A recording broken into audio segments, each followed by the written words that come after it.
Time to talk a little baseball here on the program. We're very pleased to be joined by a former Major League Baseball pitcher, a Canadian, pitched with the Angels, including being a 1997 Major League Baseball All-Star. He's also a vice president with Baseball Canada and pitched in the 2004 Olympics for Canada as well. We welcome to the program. You can follow him on twitter.com/Jason Dickson. It is Jason Dickson. Hey, Jason, how you doing? Great. Thanks for having me. Thanks for coming on the program. Appreciate your time. Now, obviously, it's the off season for baseball, but you're with Baseball Canada. I'm sure you obviously follow MLB as well. I've got to get your take right away on what the Jays did this off season. It seems to be the baseball story of the country. I think it's some great trades. I mean, it's we've the last few years kind of waiting for that big move to happen, and it was. I think there was a lot of high hopes coming out of spring training, and it was a rough year as far as injuries go. I mean, I happened to be in Toronto that weekend that, they had 3 starters go down in maybe a 3-4 day period. It was just, things that are unseen. And I think a lot of people were looking for the Jays to kind of shake it up a bit. I mean, I'd be one of those people, but to go out and make a trade like that, I mean, I think it is the middle of winter. It's going to be the middle of winter here soon, but, we're, I'm excited, and I think a lot of people are excited for spring training already. Jason Dickson joining us here on the program. You had a chance, of course, to pitch in Major League Baseball with the Angels, also pitching in the Olympics. Were you, any part of you kind of sad that you never got to represent your country in the World Baseball Classic, which only began a couple of years later?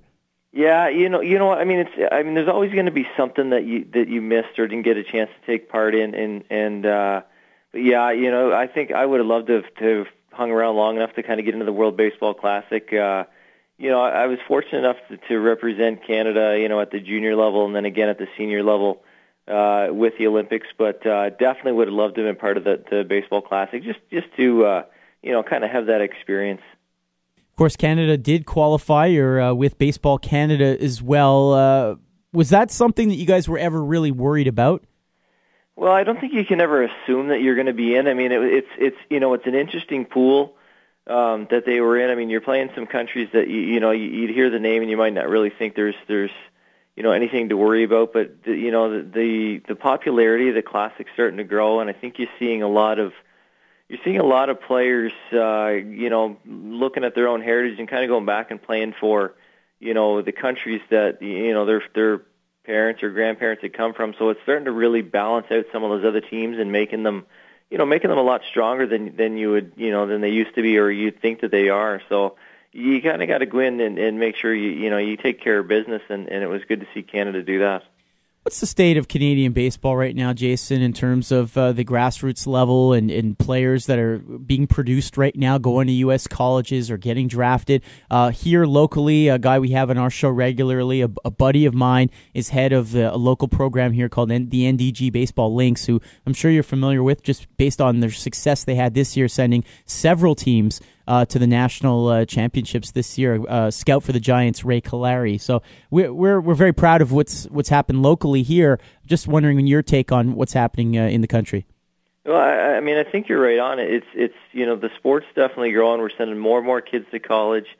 The scouts from the professional side, a few years back now, have really realized that Canada was kind of an untapped region, and now there's no stones going unturned from East Coast to West Coast here in Canada, and I think they really love the caliber of player that comes out of Canada. I mean, I talk to a lot of them, and they just like the that hockey mentality and a baseball body, and just the real grittiness and the desire to work and get better and compete when it comes time, and I'm not sure what the numbers are now as far as kids that are in college, but it's just that number keeps growing, which means we're going to eventually produce more guys into the big leagues, and back to that whole World Baseball Classic. I mean, that's kind of why we're putting out some teams that are very competitive, and we're putting out some putting out a really good product. I mean, and I think it all starts at the grassroots level, right? I mean, you have to get that interest going.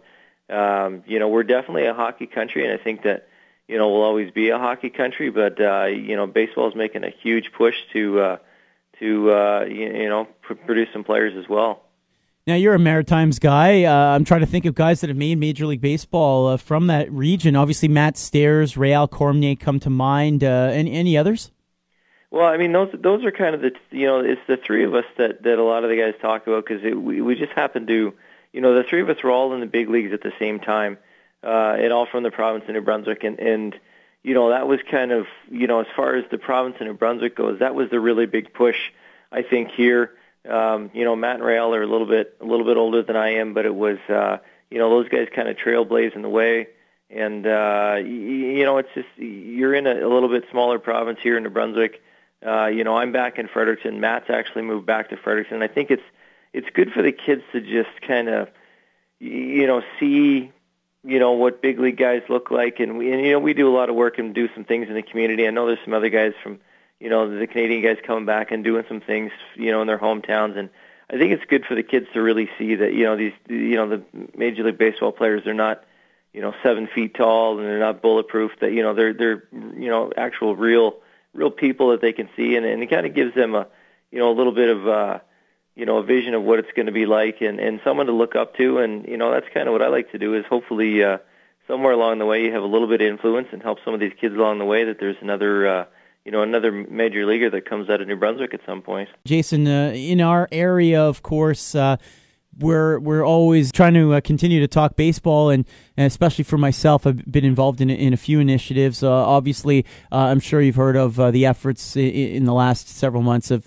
Warren Cromartie to try and elevate the game of baseball in the Montreal region, and some of the things that have taken place, most notably the situation down in Tampa Bay, and whether they're going to move at some point or not. I didn't have a chance to go look at the interleague play, and whether or not you were ever here in Montreal as a part of the Angels. I would think not, based on the time frame, but your thoughts on the Montreal baseball market and what we've seen the last few years. Well, I think hockey proves that the market's there. I mean, it's the people, will come out and support.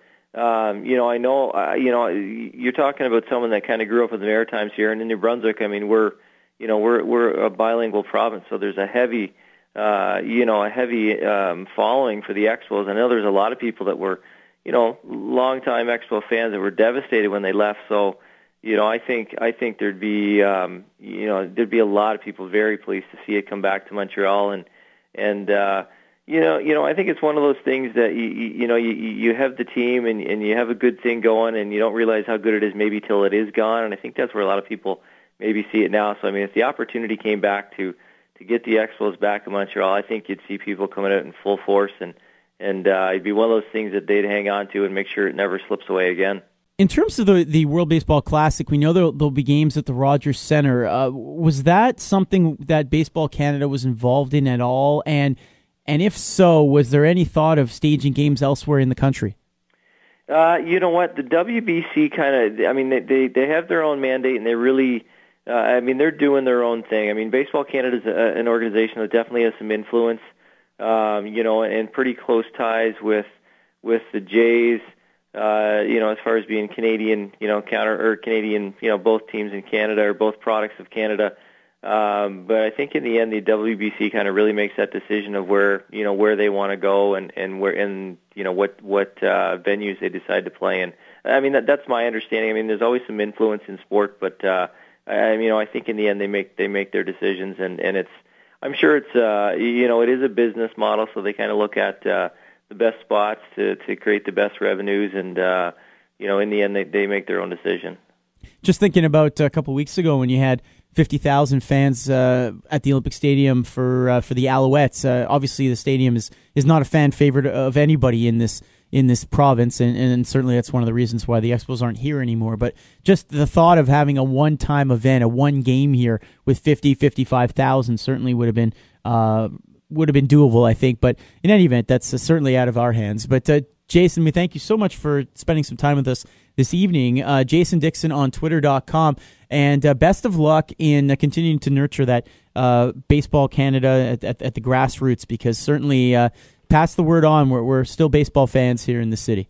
Well, thanks a lot. And obviously it takes a lot of, it helps having, people like yourself really push the game, promote the game, and we'll do what we can do to make sure baseball is successful in Canada.